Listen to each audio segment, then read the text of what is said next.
नमस्कार, मैं हूं रक्षा और आप देख रहे हैं प्रसार टीवी। शुरुआत करते हैं आज की बड़ी खबरों की। बिहार विधानसभा चुनाव की मतगणना जारी। शुरुआती बढ़त के बाद लगातार पिछड़ती नजर आ रही है महागठबंधन। 75% मतगणना के बाद एक बार फिर बनती दिख रही एनडीए की सरकार, परंतु देर रात तक परिणाम में बदलाव होने के आसार। उलटफेर हुई तो बन सकती है तेजस्वी की सरकार। आज मतगणना के दिन लोजपा ने नीतीश मुक्त बिहार के लिए किया हवन। इस हवन के जरिए भाजपा और लोजपा की सरकार बनने की कामना की।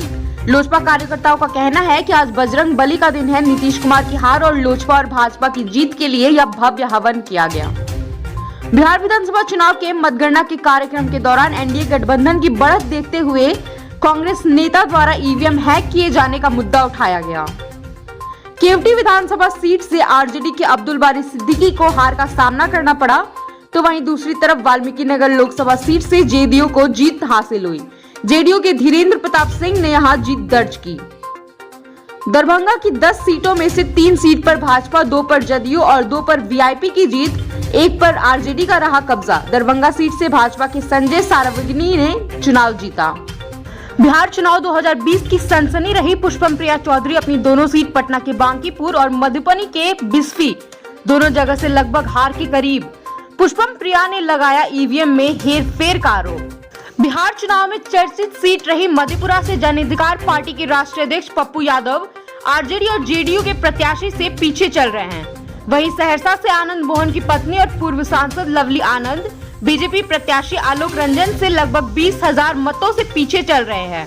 मोकामा से आरजेडी की बाहुबली नेता आनंद सिंह ने एक बार फिर बाजी मार ली। मधेपुरा की आलमनगर विधानसभा सीट पर आरजेडी प्रत्याशी इंजीनियर नवीन निषाद ने ईवीएम की सील पहले से टूटे रहने का आरोप लगाया। मतगणना के दौरान पीछे चलने पर नवीन निषाद धरना पर बैठ गए। आरजेडी प्रत्याशी मतगणना स्थल पर ही धरना देने लगे। सिवान की गोराया कोठी में मतगणना के दौरान भाजपा और आरजेडी की काउंटिंग एजेंट के बीच जमकर मारपीट हुई। मतगणना स्थल पर हो रहे हंगामे को शांत करवाने के लिए पुलिस को लाठीचार्ज करना पड़ा। विधानसभा चुनाव के मतगणना के दौरान पहले राउंड से ही भाजपा प्रत्याशी देवेश कांत सिंह आगे चल रहे थे। इस बात को लेकर भाजपा और आरजेडी के काउंटिंग एजेंट के बीच विवाद शुरू हुआ। मध्य प्रदेश के इंदौर में नामदेव दास त्यागी उर्फ कंप्यूटर बाबा के खिलाफ अवैध कब्जे के मामले में कार्रवाई की गई। बाबा को प्रिवेंटिव डिटेशन के तहत हिरासत में लेकर इंदौर सेंट्रल जेल भेजा गया। कंप्यूटर बाबा वही हैं जिन्होंने हाल ही में मध्य प्रदेश के 28 सीटों पर हुए उपचुनाव में शिवराज सरकार के खिलाफ लोकतंत्र बचाओ यात्रा भी निकाली थी। उत्तर प्रदेश सरकार में 3 बार मंत्री रहे हापुड़ जिले के दिग्गज नेता को जान से मारने की धमकी मिली है। हापुड़ पुलिस ने पूर्व मंत्री की तहरीर पर मुकदमा दर्ज कर आरोपित की तलाश शुरू कर दी है। फिलहाल धमकी देने वाला पुलिस की पकड़ से बाहर है। बिहार विद्यालय परीक्षा समिति की ओर से दिए गए निर्देश के बाद 11 नवंबर से मैट्रिक की सेंटअप परीक्षा आयोजित की गई है। वहीं 12 नवंबर से इंटर की परीक्षा होगी। राज्य में पहली बार बिहार बोर्ड के प्रश्न पत्रों के आधार पर इंटर की परीक्षा होगी। बिहार विद्यालय परीक्षा समिति के अध्यक्ष आनंद किशोर का कहना है कि मैट्रिक एवं इंटर की मुख्य परीक्षा में शामिल होने वाले प्रत्येक छात्र को सेंटअप परीक्षा में शामिल होना अनिवार्य है। छपरा शहर में डाक बंगला रोड पर देर रात एक अनियंत्रित एम्बुलेंस के पलटने से चालक की मौत हो गई। घटना नगर थाना क्षेत्र की है, जहां चालक खाली एम्बुलेंस लेकर घर जा रहा था। मृतक की पहचान 25 वर्षीय सचिन सिंह के रूप में हुई है।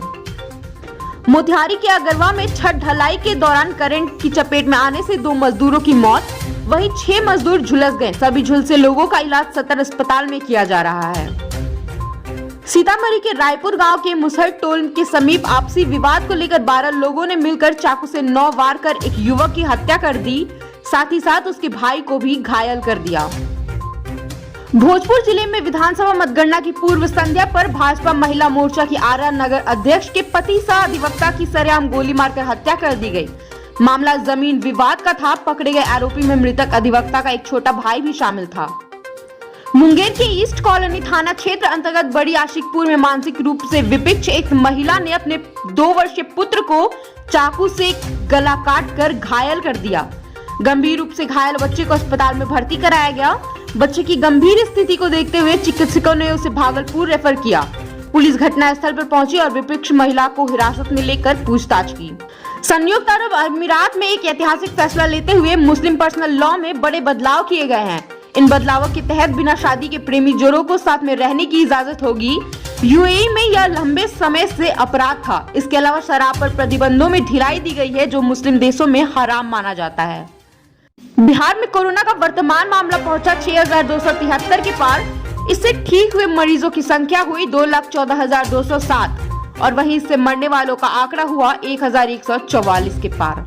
बाकी के खबरों के लिए बने रहे प्रसार टीवी के साथ।